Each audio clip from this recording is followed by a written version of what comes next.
에스겔서 41장. 그런 다음에 그가 나를 데리고 성전으로 들어가서 벽을 재니 그 벽 두께가 양쪽이 각각 6자였다. 그 문의 통로는 너비가 10자이고 그 문의 통로 옆에 벽 너비는 양쪽이 각각 5자였다. 그가 성소를 재니 길이가 40자요 너비가 20자였다. 또 그가 지성소로 들어가서 문 통로의 벽을 재니 그 두께가 2자였다. 그 문의 통로는 너비가 6자이고 그 벽의 너비는 양쪽이 각각 7자였다. 그가 지성소의 내부를 재니 길이가 20자이고 너비도 20자였다. 그가 나에게 이곳이 지성소다 하고 일러 주었다. 또 사람이 성전의 벽을 재니 두께가 6자였다. 성전에는 3면으로 돌아가며 방들이 있는데 너비가 각각 9자였다. 그 곁방들은 방 위에 방이 있어서 3층을 이루고 있으며 층마다 방이 30개씩 있었다. 그런데 그 곁방들은 성전을 돌아가면서 성전의 벽에 부착되어 있어서 성전의 벽 자체를 파고 들어가지는 않았다. 그 둘러있는 곁방들은 그 층이 위로 올라갈수록 넓어졌다. 이 곁방의 건물이 성전의 주위로 올라가며 위층까지 건축되었다. 그래서 이 건물은 아래층에서 중간층을 거쳐 맨 위층으로 올라가게 되어 있었다. 내가 또 보니 성전의 둘레에 지대가 더 높이 솟아 있었는데 곧 곁방들의 기초의 높이였다. 그 높이는 한 장대인 6자였다. 곁방들의 외부에도 담이 있었는데 그 두께가 5자였다. 또 성전의 곁방들 밖에는 빈 터가 있는데 그 너비는 20자이며 성전을 빙 돌아가는 뜰이었다. 그 곁방 건물의 문이 이 공간 쪽으로 났는데 하나는 북쪽으로 났고 또 하나는 남쪽으로 났다. 둘러있는 이 빈터의 너비는 5자였다. 또 성전의 서쪽 뜰 뒤로 건물이 있는데 그 너비가 70자였다. 그 건물의 벽은 사방으로 두께가 5자였다. 그 건물 자체의 길이는 90자였다. 그가 성전을 재는데 그 길이가 100자이고 서쪽 뜰과 건물과 그 양쪽 벽까지 합해서 또 길이가 100자였다. 성전의 정면 너비와 동쪽 뜰의 너비도 각각 100자였다. 그가 이어서 성전 뒷뜰 너머에 있는 건물을 그 양편의 다락까지 함께 재니 그 길이도 100자였다. 성전 지성소와 성전 뜰 현관과 문 통로의 벽과 창문과 3면에 둘러있는 다락에는 바닥에서 창문에 이르기까지 돌아가며 나무 판자를 대놓았다. 그러나 창문은 틈만 있는 것이었다. 문 통로의 위와 성전 내부와 외부의 벽까지 재어본 곳에는 다 판자를 대놓았다. 그 판자에는 그룹과 종려나무들을 새겼는데 두 그룹 사이에 종려나무가 하나씩 있고 그룹마다 두 얼굴이 있었다. 사람의 얼굴은 이쪽에 있는 종려나무를 바라보고 사자의 얼굴은 저쪽에 있는 종려나무를 바라보고 있었다. 성전 벽 전체가 이와 같았다. 성전 바닥에서 문의 통로의 윗부분에 이르기까지 모든 벽에 그룹과 종려나무들을 새겨 두었다. 성전 본당의 문 통로는 네모가 나 있었다. 그리고 지성소 앞에도 이와 비슷한 모습을 한 것이 있었다. 나무로 만든 제단이 있는데 그 높이는 10자요 그 길이는 2자였다. 그 모퉁이와 그 받침대와 옆부분도 나무로 만든 것이었다. 그가 나에게 일러주었다. 이것이 주님 앞에 차려놓는 상이다. 성전 본당과 지성소 사이에는 문을 2번 열고 들어가야 하는 견문이 있었다.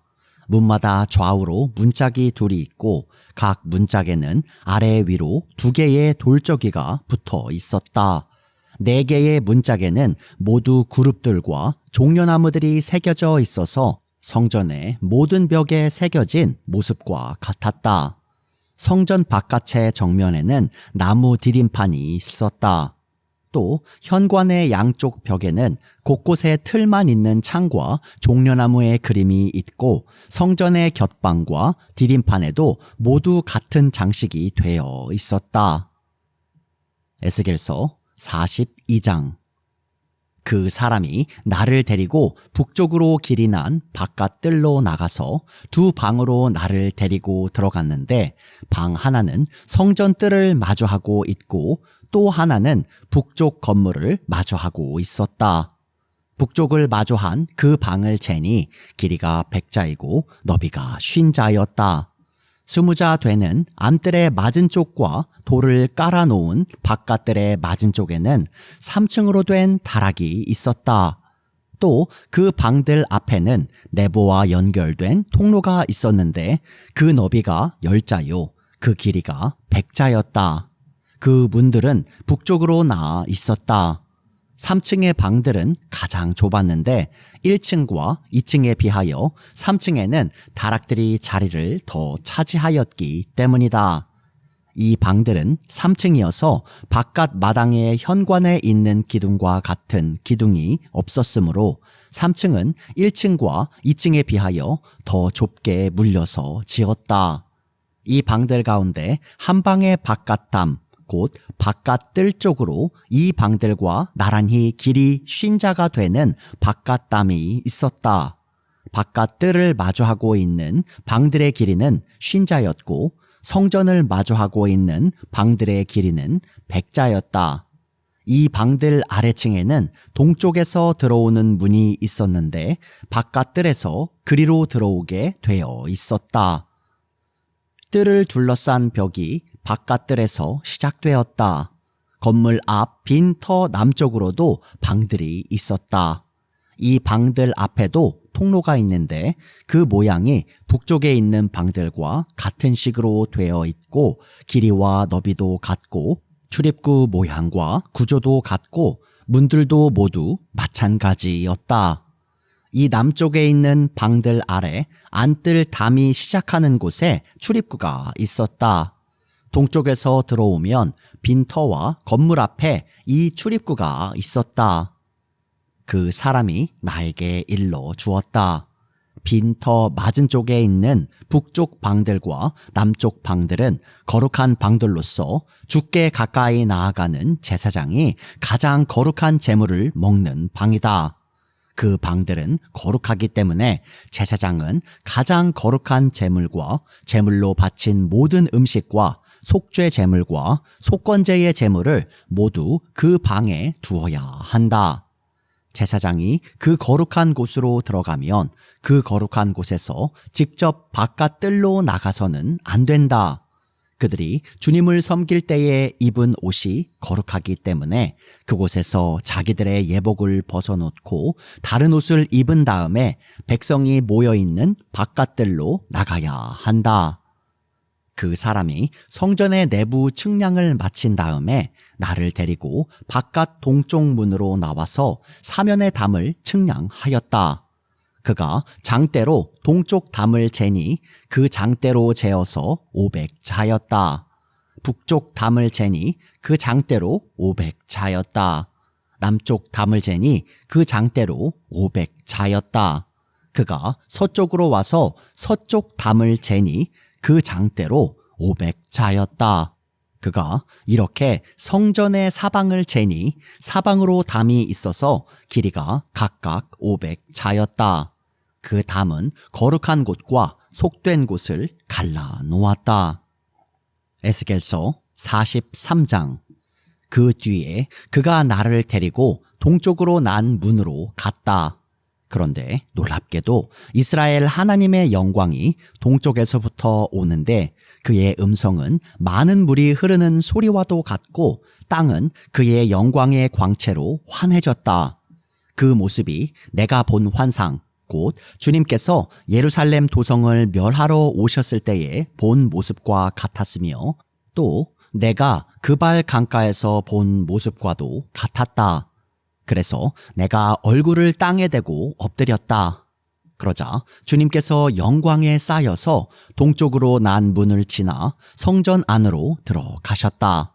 그때에 주님의 영이 나를 들어 올려 안뜰로 데리고 갔는데 주님의 영광이 성전을 가득 채웠다. 그 사람이 내 곁에 서 있는데 나는 성전에서 들려오는 소리를 들었다. 나는 말하는 소리를 들었다. 사람아, 이곳은 내 보좌가 있는 곳, 내가 발을 딛는 곳, 내가 여기 이스라엘 자손과 더불어 영원히 살 곳이다. 그래서 이스라엘 자손이 내 거룩한 이름을 다시는 더럽히지 못할 것이다. 백성이나 왕들이 음란을 피우거나 죽은 왕들의 시체를 근처에 묻어서 내 거룩한 이름을 더럽히는 일이 다시는 없을 것이다. 그들이 왕궁의 문지방을 내 성전의 문지방과 나란히 만들고 그들의 문설주를 내 성전의 문설주와 나란히 세워놓아 나와 왕들 사이에는 벽 하나밖에 없도록 만들었다. 그들이 저지른 역겨운 일들로 내 거룩한 이름을 더럽혀 놓았기 때문에 내가 내 분노로 그들을 멸망시켰다. 그러나 이제 그들은 음란한 행실을 멀리하고 시체들을 내 앞에서 치워버려야 할 것이다. 그러면 내가 그들과 더불어 영원히 살겠다. 너 사람아, 너는 이스라엘 족속에게 이 성전을 설명해 주어서 그들이 자기들의 온갖 죄악을 부끄럽게 여기게 하고 성전 모양을 측량해 보게 하여라. 그들이 저지른 모든 일을 스스로 부끄러워 하거든 너는 이 성전의 설계를 그들에게 가르쳐 주어라. 성전의 배치도, 성전의 출입구, 이 성전의 건축 양식 등 모든 규례와 법도와 모든 율례를 그들에게 알려주고 그들이 보는 앞에서 글로 써 주어서 그들이 이 성전의 건축 설계의 법도와 규례를 지키고 행하게 하여라. 성전의 법은 이러하다. 성전이 자리 잡고 있는 산 꼭대기 성전터 주변은 가장 거룩한 곳이어야 한다. 이것이 성전의 법이다. 자로 잰 제단의 크기는 다음과 같다. 한 자는 팔꿈치에서부터 손가락 끝에다 손바닥 너비만큼 더한 것이다. 제단 밑받침의 높이는 한 자이고 그 사방 가장자리의 너비도 한 자이다. 그 가에는 빙 돌아가며 높이가 한 뼘 되는 턱이 있는데 이것이 제단의 밑받침이다. 이 땅바닥에 있는 밑받침의 표면에서 아래층의 높이는 두 자요, 너비는 한 자이다. 이 아래층의 표면에서 2층의 높이는 넉 자요, 너비는 한 자이다. 그 제단 화덕의 높이는 넉 자요, 화덕의 네 모서리에는 뿔이 4개 솟아 있다. 그 제단 화덕은 길이가 12자요, 너비도 12자여서 사면으로 네모가 반듯하다. 그 화덕의 받침인 아래층의 길이와 너비는 10넉자로서 사면으로 네모가 반듯하다. 그 받침을 빙 두른 턱의 너비는 반자이고 그 가장자리의 너비는 한 자이다. 제단의 계단들은 동쪽으로 나아 있다. 그가 나에게 또 말씀하셨다. 사람아, 나 주 하나님이 말한다. 번제물을 바치고 피를 뿌릴 제단을 만들 때에 지킬 번제단의 규례는 이러하다. 나 주 하나님의 말이다. 너는 사독의 자손 가운데서 나를 섬기려고 나에게 가까이 나오는 레위 지파의 제사장들에게 어린 숫송아지 한 마리를 주어서 속죄 제물로 삼게 하여라. 그리고 너는 그 피를 가져다가 제단의 네 뿔과 아래층의 네 귀퉁이와 사방의 가장자리에 발라서 속죄하여 제단을 정결하게 하고 또 속죄 제물로 바친 숫송아지를 가지고 가서 성소 바깥 성전에 지정된 곳에서 그것을 태워라. 이튿날에는 내가 흠없는 수염소 한 마리를 속죄 제물로 바쳐서 숫송아지의 제물로 제단을 정결하게 한 것처럼 그 제단을 정결하게 하여라. 내가 정결하게 하기를 마친 다음에는 흠없는 숫송아지 한 마리와 양떼 가운데서 흠없는 순양 한 마리를 바쳐라. 내가 그것들을 주 앞에 바칠 때에는 제사장들이 그 짐승들 위에 소금을 뿌려서 나 주에게 번제물로 바치게 하여라. 너는 이레 동안 매일 염소 한 마리를 속죄제물로 마련하여 놓고 어린 숫송아지 한 마리와 양떼 가운데서 순양 한 마리를 흠없는 것으로 마련하여 놓고 이레 동안 제단의 부정을 벗기는 속죄제를 드려서 제단을 정결하게 하며 봉헌하도록 하여라. 이 모든 날이 다 찬 뒤에는 여드렛 날 이후부터는 제사장들이 그 제단 위에 너희의 번제와 감사제를 드리게 하여라. 그러면 내가 너희를 기쁘게 받아들이겠다. 나 주 하나님의 말이다.